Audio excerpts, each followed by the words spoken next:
सच्चिदानंद रूपाय विश्वोत्पत्त्यादि Hathaway तापत्रय विनाशाय श्री कृष्णाय वयं नमः। श्री कृष्णाय वयं नमः। कृष्णाय वासुदेवाय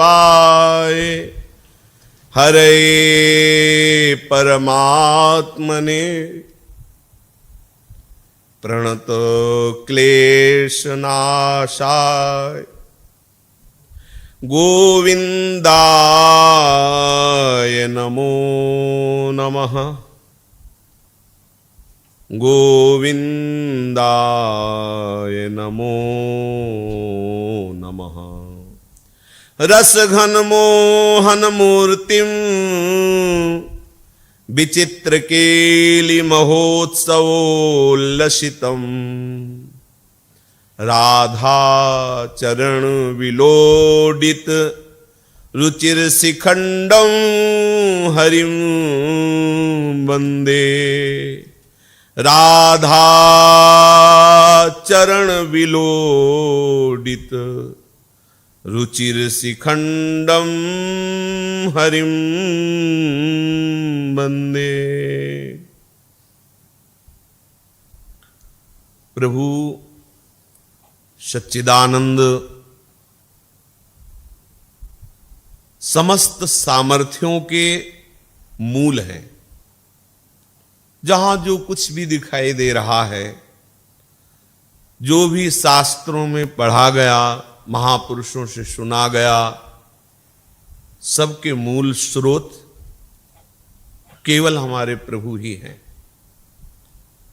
वो अपने आप से अपने आप में अपना ही विस्तार करते हैं, उस विस्तार का पालन भी वही करते हैं और उसको लय भी कर लेते हैं।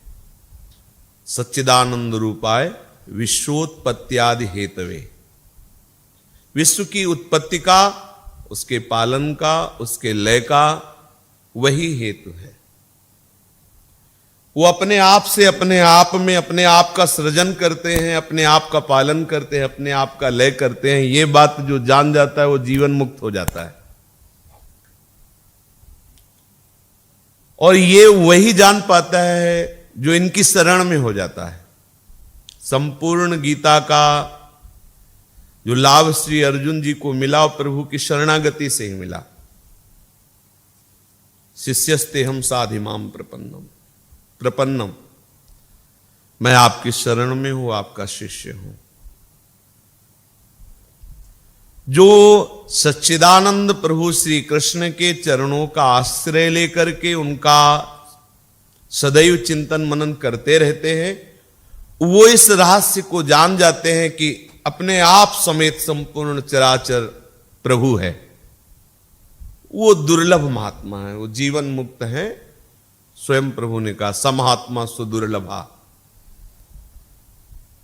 ये जनाने के लिए ही प्रभु अवतार धारण करते हैं।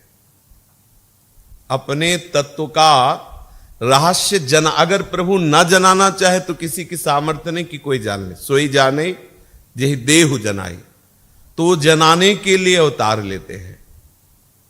दूसरा, प्रेमी जनों को यह जानने की जरूरत नहीं होती कि आप कौन सा तत्व हैं, क्या है, क्या विस्तार है, क्या पालन का, क्या सृजन है। वो तो सिर्फ इतना कि आप मेरे प्रीतम हैं, जो भी हो आप मेरे प्रीतम हैं। उनके लिए प्रभु अवतार लेते हैं और उनकी भावना के अनुसार विविध प्रकार की लीला चरित्र करके प्रभु उनको अपने प्रेम राज्य में ले जाते हैं, जहां सदा अनादिकाल से अनंत काल तक लीला चलती रहती, प्रभु के दिव्य धाम। तीसरा गौड़ हेतु होता है जो आसुरी प्रवृत्ति, दुष्ट प्रवृत्ति, धर्म विरुद्ध आचरण करने का जिन्होंने नियम ले लिया है, मतलब उनका स्वभाव मन वचन कर्म से केवल शास्त्र विरुद्ध आचरण करना, उन्हें असुर कहते हैं। असुर स्वभाव वाले, दूसरों को दुख पहुंचाना, शांति को अशांति में बदल देना, सौम्य स्वभाव वालों के साथ क्रूर व्यवहार करना, आदि आदि। महापुरुषों ने प्रभु के अवतार के 3 हेतु बताए हैं। एक तो आत्माराम जीवन मुक्त महापुरुषों को वो परम तत्व का बोध दिलाकर आत्माराम बनाना, जीवन मुक्त बनाना। जो जीवन मुक्त आत्माराम महापुरुष है वो इन्हीं के चरणों के आश्रय से हुए। दूसरा, दास्य सख्य वात्सल्य गोपी भाव आदि के द्वारा जो उपासक प्रभु का रसास्वादन करना चाहते उनके साथ वैसी लीला करके, वो लीला अगर प्रभु अवतार न ले तो हम परिचय ही नहीं प्राप्त कर सकते। कैसे प्रभु सखाओं के साथ खेलते हैं, कैसे प्रभु गोपियों के साथ रास विलास करते हैं, कैसे नंद यशोदा को सुख प्रदान करते हैं, कैसे अपने उपासक जो गाय बछड़ा बने हुए हैं, कैसे अपने प्रेमी जो लता आदि हैं, जो तरु आदि हैं, जो शिखर आदि हैं, जो सरोवर आदि हैं, जो सरिता आदि हैं, ये सब प्रभु के निज उपासक जन ये रूप धारण किए हुए उनको प्रभु सुख पहुंचाते हैं। पर इस रहस्य को प्रकाशित बहुत कम किया गया। प्रायः यही प्रधान हेतु माना गया। यदा हि धर्मस्य ग्लानिर्भवति भारत अभ्युत्थानम् अधर्मस्य तदात्मानं सृजाम्यहम् परित्राणाय साधूनां विनाशाय च दुष्कृताम् धर्म संस्थापनार्थाय संभवामि युगे युगे। तो ये उस समय की बात है।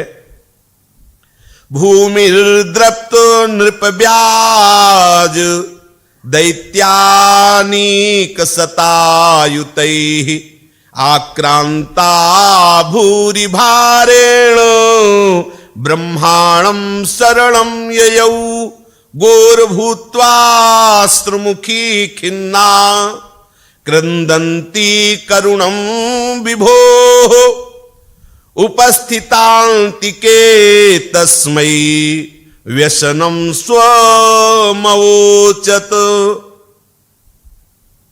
लाखों लाखों बहुत ही बलवान दैत्य प्रकट हुए थे उस समय, जिस समय हमारे प्रभु का अवतार हुआ। बहुत आसुरी प्रवृत्ति बढ़ी हुई थी। प्रायः जितने राजा थे सब घमंडी और राक्षसी स्वभाव के। उस समय कोई एक के लिए अवतार प्रभु नहीं लिए थे। ये गौर बात है जो ये विषय वर्णन है यहां, कि वो दैत्यों का विनाश उनके एक संकल्प से ही काफी है, समिट जाना सब। लेकिन वो संकल्प से प्रेमी जनों को सुख नहीं पहुंचा सकते। प्रेमी जनों के कपोल में कपोल मिलाकर के जो सखाओं के साथ छाछ पी रहे, जो उनके साथ खेल रहे, जो और भी रस भी, ये संकल्प है। इसमें तो प्रगट चाहिए ना मेरा जो हृदय और महापुरुषों के जो वचन, कि प्रभु सिर्फ अपने प्रेमी जनों के लिए अवतार लेते हैं।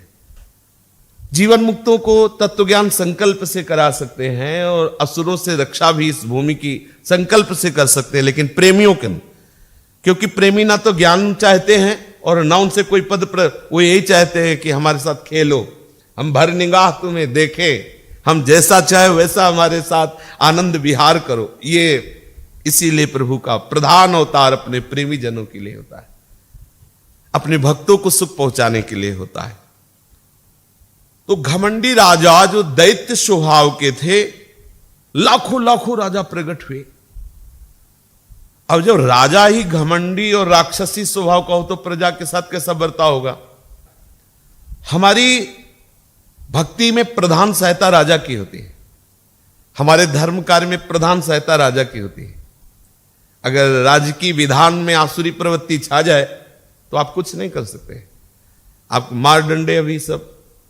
और वहां तो ऐसी आसुरी प्रवृत्ति थी कि रोकना नहीं है, नगर के नगर जला देने हैं, गौशाला को जला देना है, साधुओं के आश्रम को जला देना, ना साधु बचे ना आश्रम बचे। संत वैष्णव गाय ब्राह्मण दीनजन सबका विनाश। ये पृथ्वी कोई जड़ नहीं है। देखो यहां प्रसंग आता, गोर भूत्वाश्रुमुखी खिन्ना क्रंदंती करुणम विभो। गाय का रूप धारण करके पृथ्वी आंसू बहाती हुई, करुण पुकार करती हुई, रोती हुई वो 7 देवताओं के पास गई, हमारी रक्षा करो। तो समस्त देवताओं ने कहा कि हमारी सामर्थ्य नहीं है, ये दैवी शक्ति से शासन में दैत्य नहीं लाए जा सकते, इस समय इनका ऐसा बढ़ा हुआ रूप है। तो समस्त देवता भगवान शंकर के पास गए। भगवान शंकर ने कहा इस समय मेरी भी सामर्थ्य नहीं, ऐसे ऐसे बलवान असुर है, इस समय तो सीधे जिन्होंने सृष्टि को रचा है, जो इसका जिनकी सामर्थ्य से पालन कर रहे हैं, लय कर रहे हैं हम सब देवता लोग, उन्हीं के शरण में। तो भगवान ब्रह्मा जी, भगवान महादेव जी, समस्त देवता और गाय का रूप धारण किए पृथ्वी, ये बड़े खिन्न, बड़े दुखी होकर के विचार किया कि कहां चला जाए। उस परम कृपालु भगवान को अपना ये दुखद संवाद सुनाए कि ऐसा ऐसा अत्याचार हो रहा है।